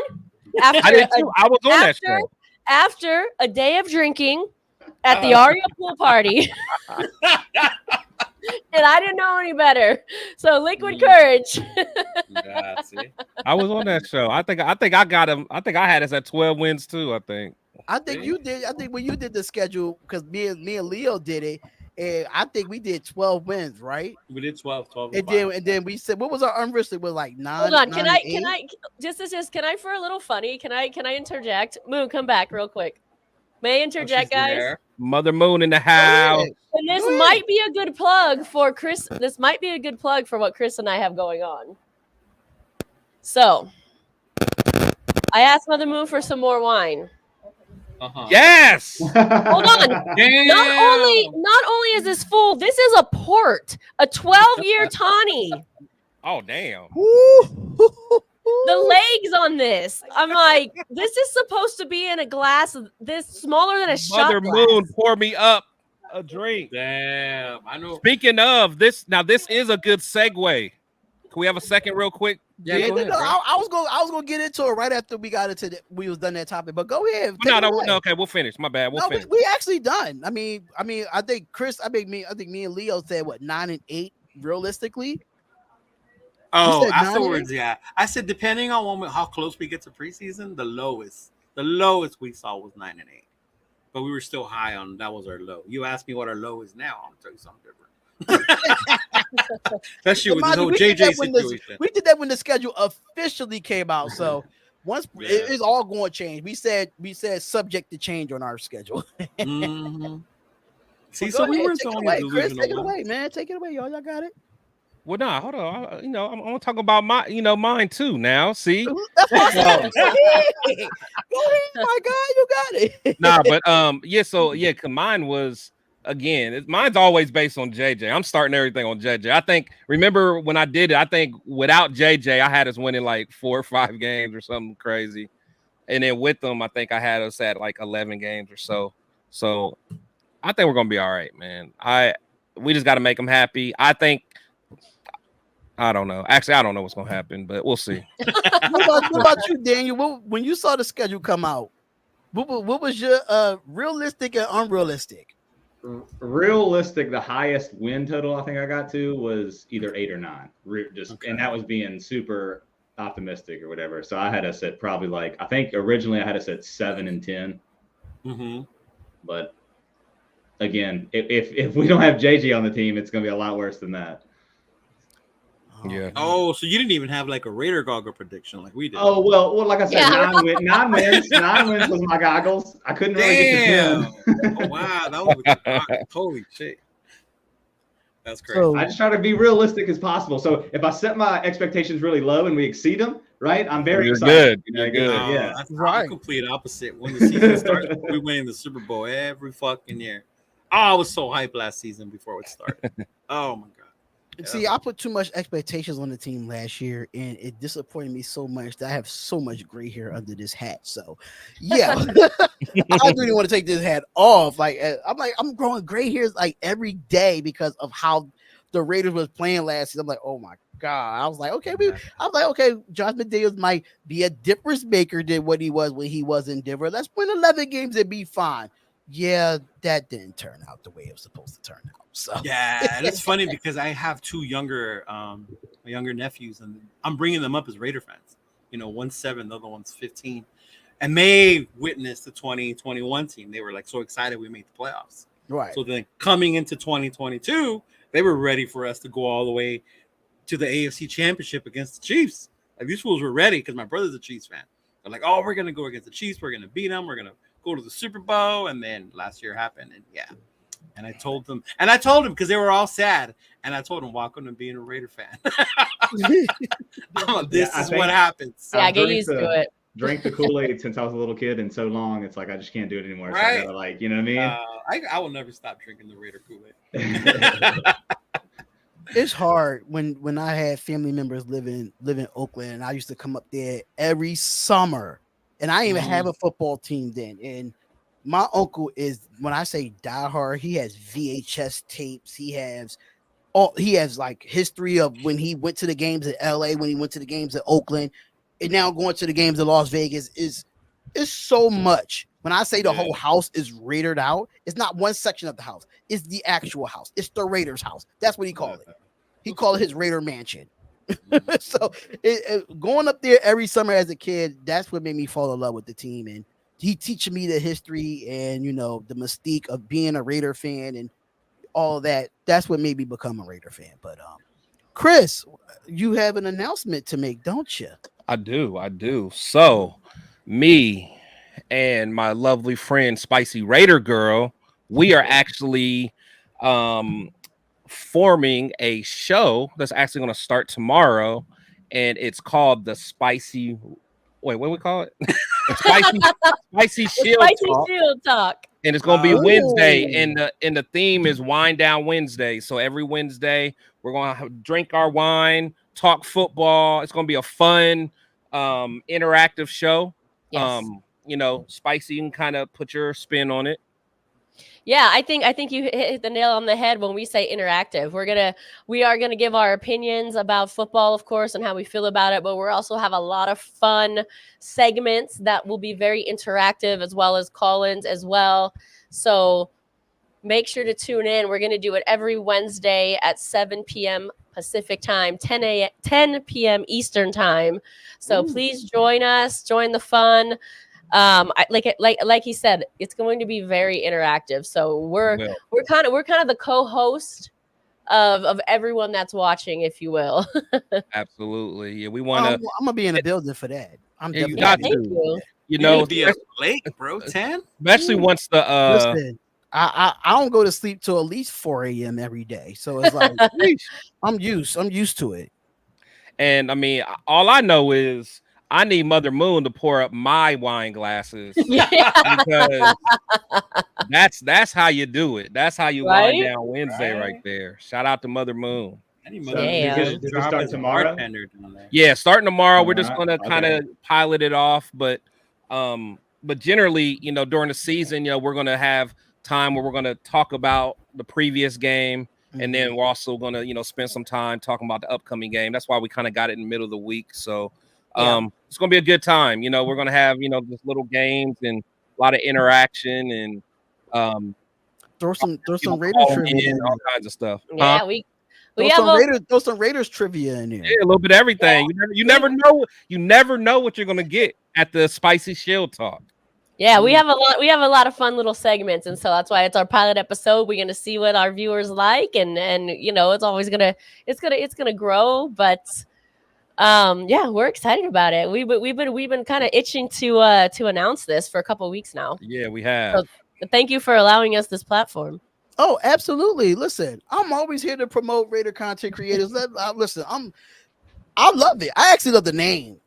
That name is fire. It's fire to me. Like I wish I would have thought of something like that. But hey, We were throwing out some stuff. In fact, we had a nice drinking brainstorming session, and I think that's when it came out. Yeah, we did for sure. We were just throwing stuff out, and we were like, "Bam, that's it." I can And see it's that. funny, and happening. it's funny you say fire. If we want to debut the logo, it's there. If you want to share it, gotcha. Boom, boom. Boom, boom. Sneak peek. Let's get it. Oh, that's cool. That is Yeah, that's hot, dope. yo. That is fire. See, That's- that was kind of like my vision of looking at the shield and having the spicy shield talk. It was kind of like my vision in my head, but the cartoons, the avatars, or whatever they Look at my drip though. The shoes. Right? Yeah, it's inspired, dude. Oh, Chris, I gotta see what dripped up too. Spicy dripped up too. I'm not gonna lie, Chris. The She head killing me. area, She killing me. the head area remind me of DeMarcus Cousins a little bit. uh, You know, with the headband and everything. So Yeah. it gives me a little bit of DeMarcus Cousins. Because but I the think funny this thing is, pretty usually dope. when I go to games, I wear like a bandana like that. And Oh, you do? Oh. yeah, I usually have like a bandana, like Tupac style.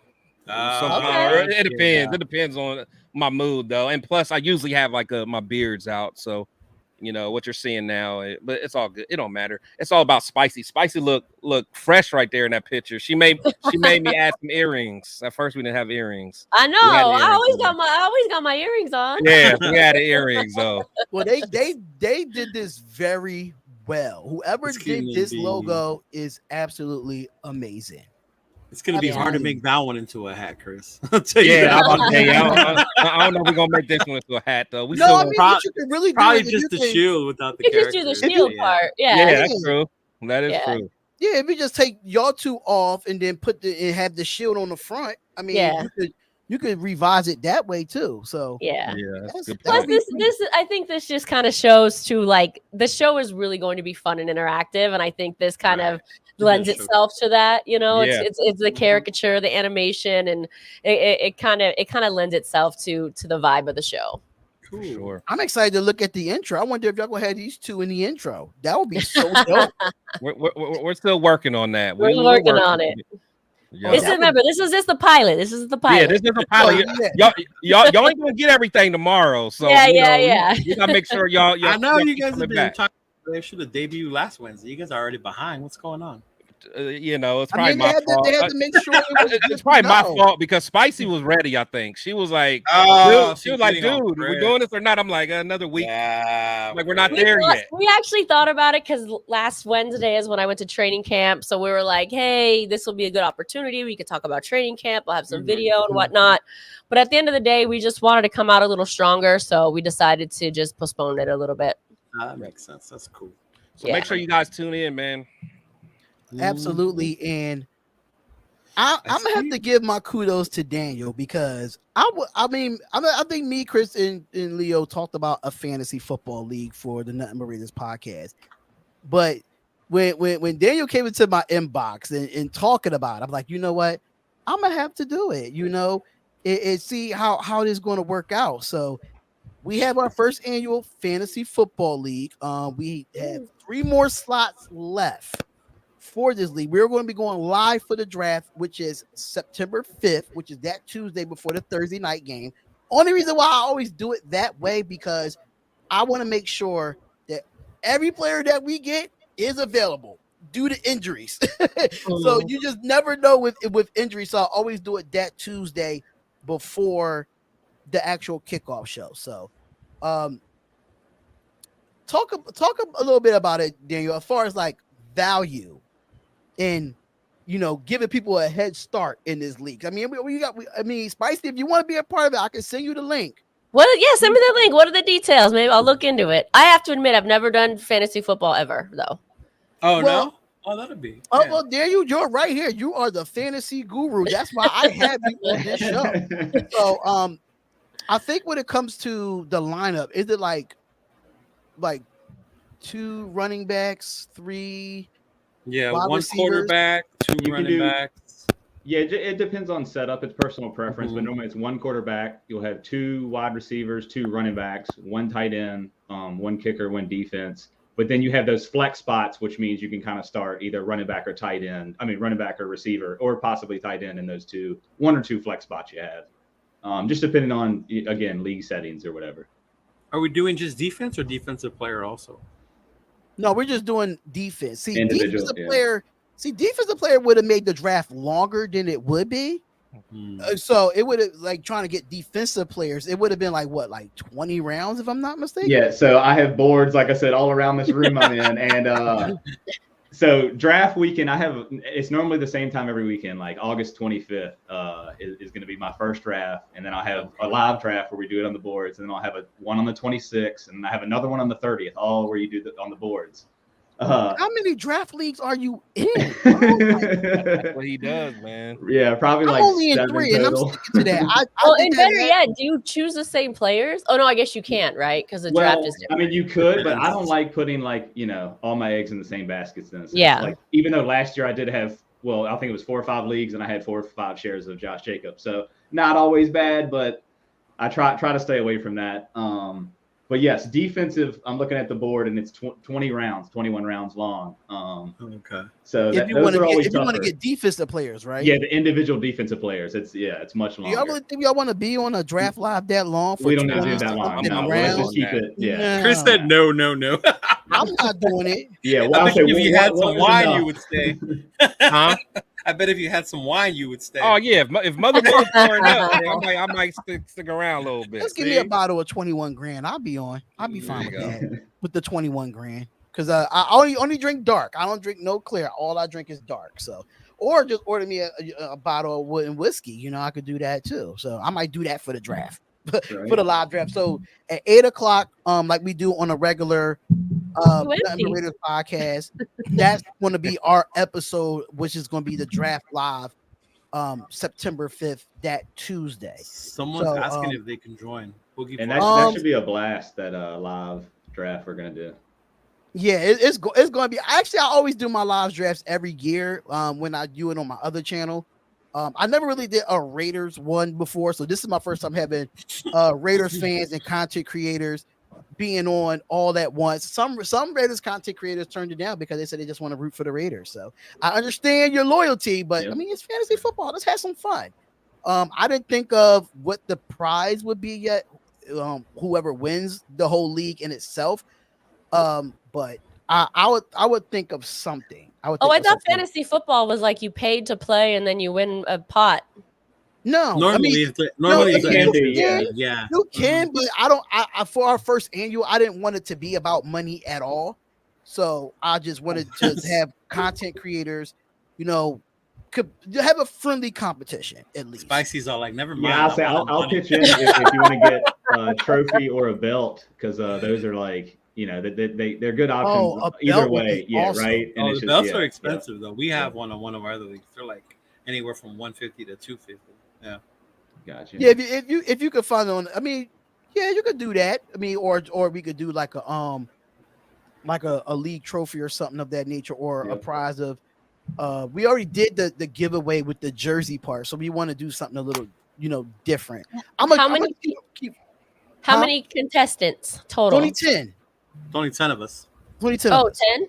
Yeah, because if you make it too big, then it when you it takes draft, long. you won't be able to draft a good team with more people in the league. Oh, I see. You would, but you really got to do your research when you get that. Well, hey, if you don't mind a rookie, because I have never played, I'm happy to join. But if you want more seasoned players, you can give those spots to whomever. I'm gonna give you this one tip. Okay. Don't pick all Raiders players. Oh, of course not. She won't. I at least know that much. I mean, because she thinks we're going to be fourth in the division. She's not going to pick that. I at least figure out that much. Come on, give me a little more credit. I know some people. I know some people that would pick the same players. They pick the same players from the players from the same team, and they all got the same bye week. And now you're running around substituting, trying to figure out how you're going to switch people out during the week because you have like 5 players that's in week 10.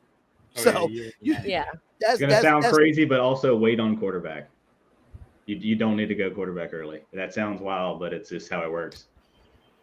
Yeah, that's one place they value running backs is in fantasy. Yes. If you want to find the value, only place they value fantasy.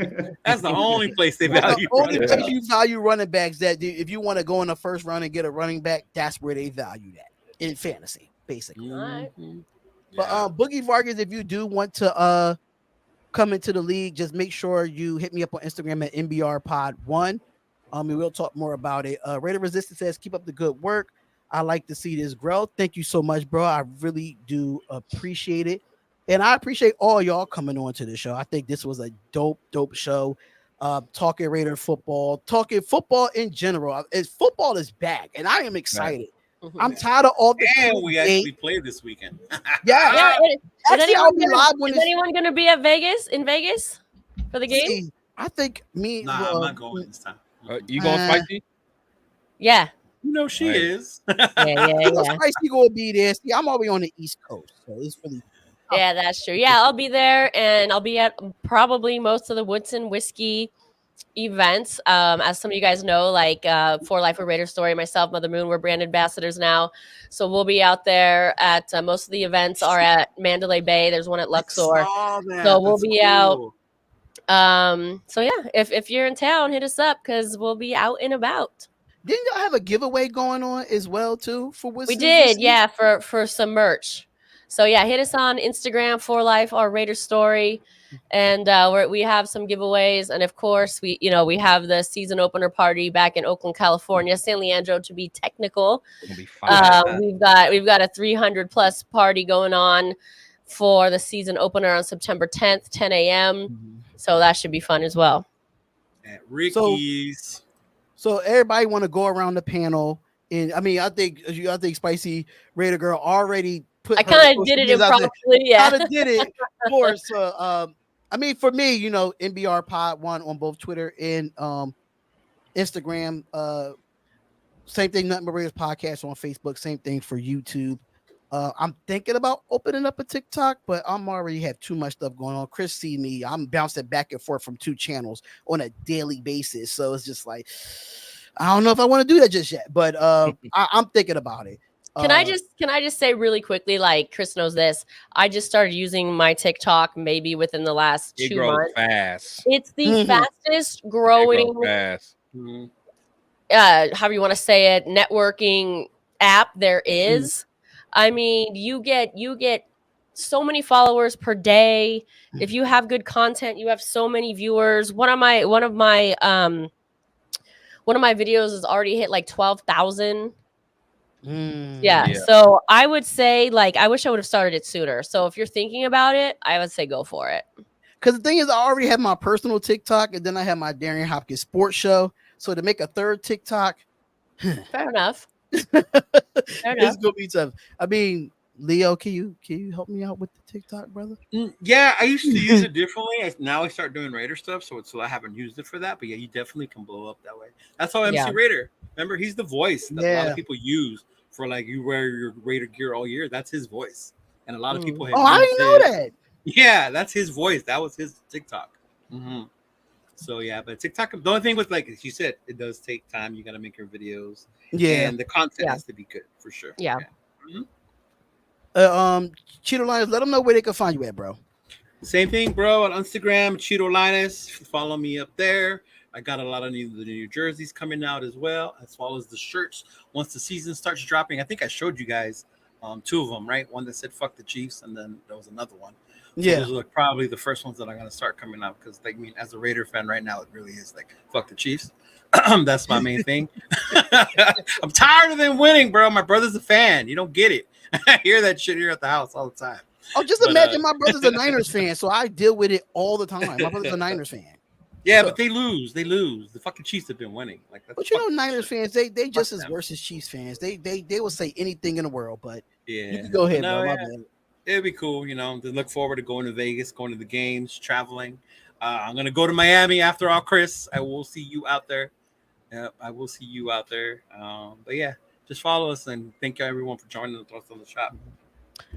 Where they can find you at, Daniel? Where they can find you at, brother? Right now, just on Instagram, DanielRay24. First of all, thank you guys for having me on. Also, it's been a pleasure.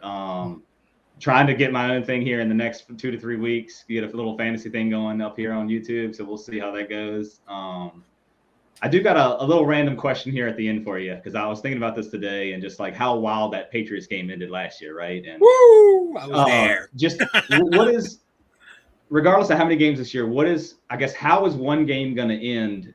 Whether, a walk-off like Devontae touchdown or like a Daniel Carlson field goal. Mine is honestly, I think, and I don't know if it's going to be Hobbs or even Peters, Bennett maybe, but I think we're going to get more interceptions this year, but I think that's going to seal one of our wins. It's going to be a huge interception from one of the young guns. That'd be sweet. That'd be real sweet. Mm-hmm. I would love to see us beat Kansas City by strip sacking Mahomes, and we run that shit back. And it'd be Max Crosby. Man, I will do laps all over the pizza co that we go to. Oh my lord, would I? Yeah, what does Will I'm Ferrell gonna say? go I'm on a going limb. streaking. I'm gonna go on a limb and say Jacorian Bennett get a pick 6 for a touchdown for the Love win. it. Love it. Chris, where they can find you at, brother? Protect the Shield podcast on everything, Shield Squad. Shield Squad. Shield Squad, Facebook, Threads. I don't know why I'm on Threads, but Oh, you got on Threads? yeah, I'm I on there. hate Threads. I I know, told Chris it's about it, and Chris definitely liked whack. it now. I'm the one that told Chris about it. Yeah, you told me about it. I'm like, this is whack. So TikTok, IG, Instagram. I'm starting to build up my Twitter now. So, but yeah, check us out. Do a lovely show with you guys. Got a great show with Spicy. So, and I got my show on Friday, Fan Talk Friday. Awesome. So with me, the upcoming things that I have coming up for this channel, I'm going back to my reaction Mondays once the season start. That's a fan calling show that I do for like an hour and a half or 2 hours.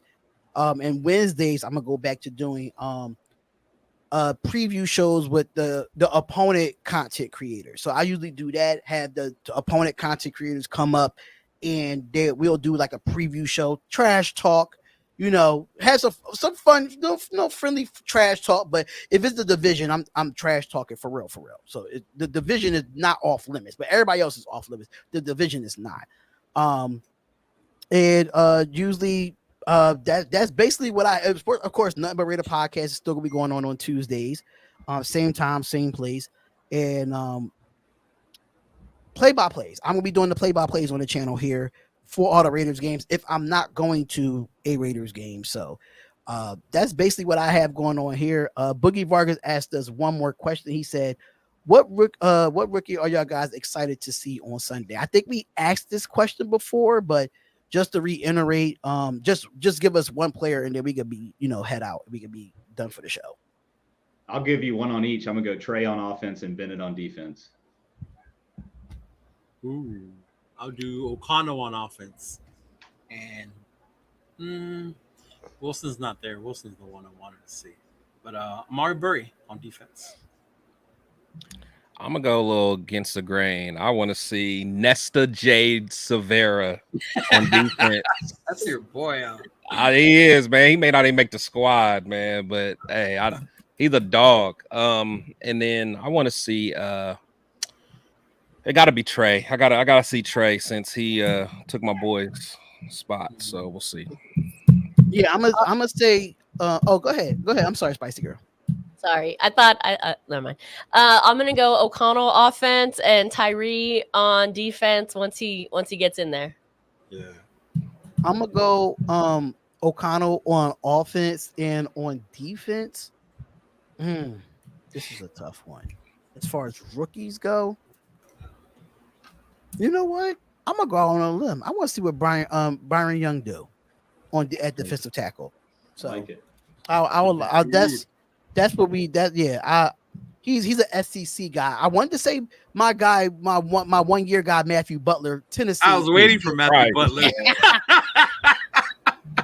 That's my guy, man. Tennessee Vols all day. That's my favorite college right there. But thank y'all so much for tuning in to a great show. Thank you, Spicy Raider Girl. Thank you, Daniel, for coming on. I really appreciate it. It's kind of hard because I think we talked on Instagram and I was asked you to come on the show if I'm not mistaken. I don't know if it was somebody else that was writing, but I was asked to be a guest. It would seem like we always had like a misscheduling of how things work. I'm not. It's all good. I brokered the deal, man. It's all good. You got me here, man. I brokered the deal. I got her here. I got the Spicy Girl here. I always tune into her. I always tune into their shows. I love their shows so much. I always she's fired. She's definitely fired, man. Yeah, they definitely have some fire shows. So yeah, we'll have to do it more often. Appreciate you. Thank you. Yes, I would love to. But thank y'all so much, everybody in the chat. Thank you for all your questions. Thank you for everything. Episode 30 is next week, y'all. The 30th episode of the show is definitely going to be epic. It's going to be fun. Already? Yeah, we're going on 30 already, yo. So it's going to be fun, y'all. So thank y'all so much for tuning in. Make sure y'all comment, like, and subscribe to everybody on here. Follow them on all the social medias. If you did not hear it, make sure you run this back and hear it again. And we're out of here, y'all. Thank y'all so much. Peace, love, and blessings. Out of here. I love Oakland too, Danny. See y'all later. Peace. Right.